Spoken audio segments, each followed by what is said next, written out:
right, so meet Dr. Kent Smith and Dr. Jeff Roy. And we're actually outside the front door of the practice, inside the building. And I thought before we went in, it would be great for you guys to explain a little bit about the practice, because you've done a good job of making yourselves very visible out here in the common hallway that you share with the spine clinic next door, which has a tremendous amount of traffic. So Kent, maybe just share with us a little about the nature of the practice, what you guys do, and some of the things that makes it unique. Sure thing, yeah. We really call ourselves a one-stop shop. What our goal is to not have to refer out anybody. That's really, and we don't want any specialists to hear that, so we have to speak quietly. Anyway, so we try to offer as many services as possible. There's not many things that we don't do. You guys have how many team members? Looks like we have 21 Stockings 21 here. Stockings. And we've got a couple of people that come in after hours and do some stuff for us. So you included them as well. All right, so Kimberly, tell us about the stocking idea and what happens there. The stocking idea was our employee council came up with that. Your what? Our employee council. Your employee council. Tell us first about the employee council. Our employee council is 3 people, one from each area of the office. Okay. So we've got a hygiene, a hygienist, the front office, and an assistant. And so we've got a box, and everybody, if you have a suggestion or an issue or something like that, the only thing is if you put something in the box, it has to have 3 solutions with whatever you want to talk about. One of which doesn't cost money. One of which that does not cost money. I heard that in a seminar somewhere. I don't know where that was. Shout out to Tom. So the employee council does have a budget each month, I guess it is. And so the stockings were brought up in that, and also budgeted within that budget. Very cool. All right, yeah, so tell us how the stockings looks like they've already got stuff in them. Right. We had a hot cocoa day, so the leftovers from that, we had enough to put in each stocking. Very good. And then we also have Christmas ties. Everyone gets a Christmas tie? Right. So we've set up days nice. to do that. So everybody's going to wear the Christmas tie. Everybody will wear a Christmas tie. I like it. And then we have one day that we're all dressing, whoever has the most Christmas stuff on. Christmas flair gets a prize. I don't know what the prize is, but we're having a surprise. Very good. All right, so tell us about every month you have 2 special days where you kind of celebrate something special. Right. Tell us about your special days. Funky holiday. Funky holiday. Right. And so we have a little bit of a budget for that, like the hot cocoa day. So we gave out hot cocoa to everybody, all of our patients who came in that day.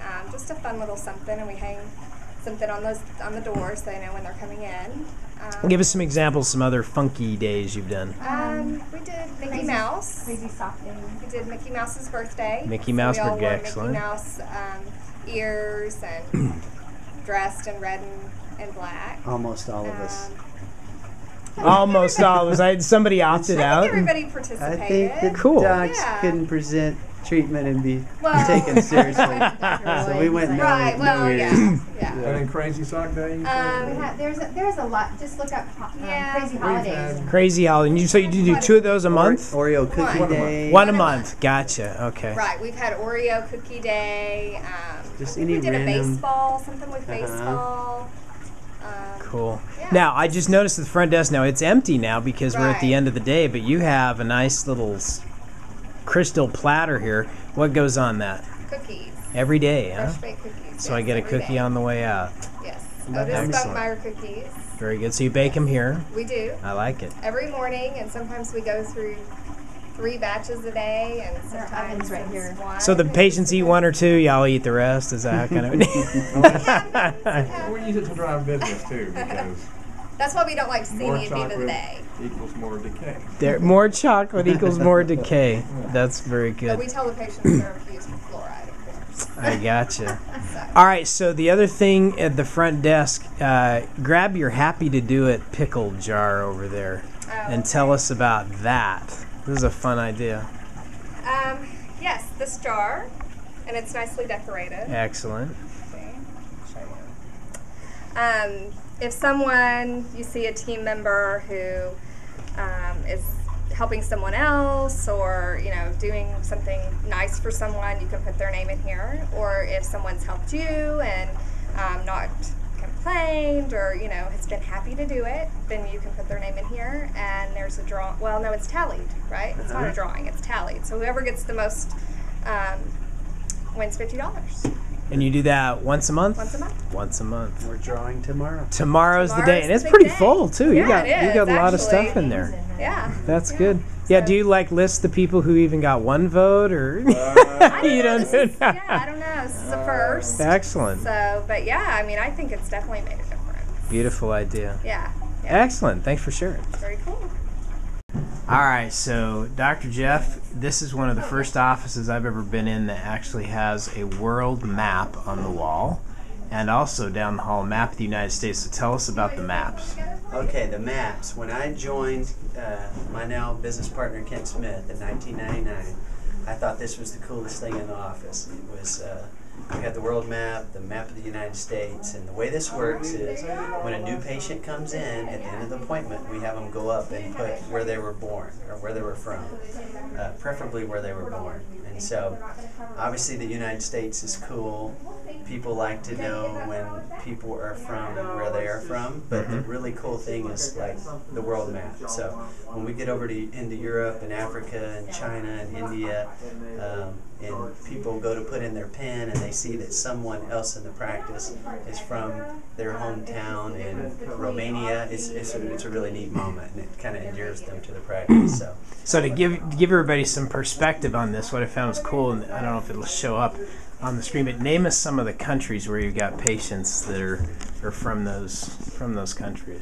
Ho Chi Minh in Vietnam. We have people from Thailand, Australia, Indonesia, Ethiopia, Kenya, all over Africa, Iran, Afghanistan, Kabul, Afghanistan, Pakistan, Moscow in Russia, the Ukraine, Poland, Bulgaria, all over Germany and France and Poland, South America, Brazil, quite a few from Brazil. We have a new hygienist that's from Brazil. Excellent. We expect this to really fill up. There you go. Her to attract a lot of Brazilian people, and Mexico and Canada. See, we're not, here at 21st Century Dental, we are not just the Dallas-Fort Worth Metroplex. We are the world. We are the world. Very good. So, walking in the front door, we're going to take a right turn over here into the reception area, and maybe you guys can share with us a couple of the unique things. First thing that kind of jumps out to me, you got two widescreen TVs in the reception area. So tell us, Jeff, what that's all about. Well, the one on this wall is just for whatever we want to televise for the patients. Typically, they ask for news. Unless there's something real depressing, we'll take it off of news. Recently, we had a lot of debates about, we had it on Fox News, and patients were upset that it was on Fox News opposed to CNN, and so we just went a whole different route, like the Food Channel, there or you History, or if it gets too militant on the History Channel, then we got to keep moving around. But gotcha. So we have lots of reading material. We have a rack full of various magazines. We have the Wall Street Journal. We have the Dallas Morning News, so two papers that they can read each day. Very good. The other TV just beyond the magazine rack is that's the Brycan system. So it's just like any of the ones that you've heard about. It's constant education about dental things, MedSpa things. This is all about education. That's going constantly. We also have a small TV in the bathroom that is televising the same marketing information that we have above the aquarium. They can't get away from you in here. You're everywhere. All right, so we're now in what's known as the sleep room, and this is where Dr. Smith does a great deal of his sleep apnea work. So give us a little verbal guided tour here, Dr. Smith. We can do that. Anytime we have a patient come in that has an issue with sleep, and usually it's a sleep-related breathing disorders, snoring or sleep apnea, we try to get into this room where we have everything set up here. We have posters and different things. Over here are our sleep monitors. They're ambulatory monitors that we send home with patients to find out just how severe their condition is. You should never deliver any kind of an oral appliance to a patient for sleep until you have first tested them and then retested them afterwards to make sure the appliance is effective. So that's what the monitors are for. Here we have our various appliances that we use. No one single appliance works for every patient. Obviously we have our favorites, but for different patients, for different patient needs, we do talk about different appliances. And there are other adjunctive therapies like the ProVent over here. We talk about surgery. When patients come in, we talk about CPAP, surgery, and oral appliances. And so we make sure that they're aware of all of the different modalities. But obviously the thing that we work with most are the oral appliances. So that's why, then this is our favorite appliance, the Somnodent, made by SomnoMed. Won't get into too much detail there. If you come to one of my sleep seminars, though, you can find out a whole lot about this stuff. All right, so we're with April out in the hallway now, and this is whiteboard number 2. So tell us how this works. This little whiteboard is awesome, and I think every practice needs it. Since Dr. Smith works out of so many ops, we're all in ear, so we can, if I'm with a patient and I'm ready with my patient for Dr. Smith, I say, hello, hello, can somebody write 5, well, I'm in 3. 3R on the board for me. So if I'm not available, somebody will come to the board and write 3R. And let's say 5R is ready, and say hygiene, they also use this with us. Say hygiene says, can somebody put 15A on the board? That means anytime. 15A for hygiene means anytime. Dr. Smith can go in there at any time. It's just showing him that they're about to be ready. So when they call to be ready, we erase this and put R on it. And hygiene trumps us. Gotcha. So I will move this up here like that. I'll just erase the board if I have to. We have an eraser. Where is it? Right here? So I'll just kind of move everything down. I'll put 15R, 3R, and 5R. And when Dr. Smith walks by the board, he walks, erases it, goes to that room. And then when he comes out of that room, he'll erase this one and go to that room. And then until it's clear, but it's never clear. So you keep it prioritized, so he always knows whatever's on top of the list is where he goes next. Exactly. All right, one of the unique aspects of 21st Century Dental is their MedSpa, and so Dr. Smith is going to give us a quick explanation of where this idea came from and how it all works. Glad to do it, Steve. This used to be a storage room. You know how in your office you probably have a room where you store things that you never get to, or maybe once a year. We thought it was going to waste. Let's just create a storage room off-site. So we're now renting storage, $54 a month, I think is what we pay for that. And we created this about a year ago. We hired an RN, and she does just about everything you can think of, from dermal fillers to Botox, Dysport, which is the substitute for that. She does microdermabrasion, she does laser hair removal.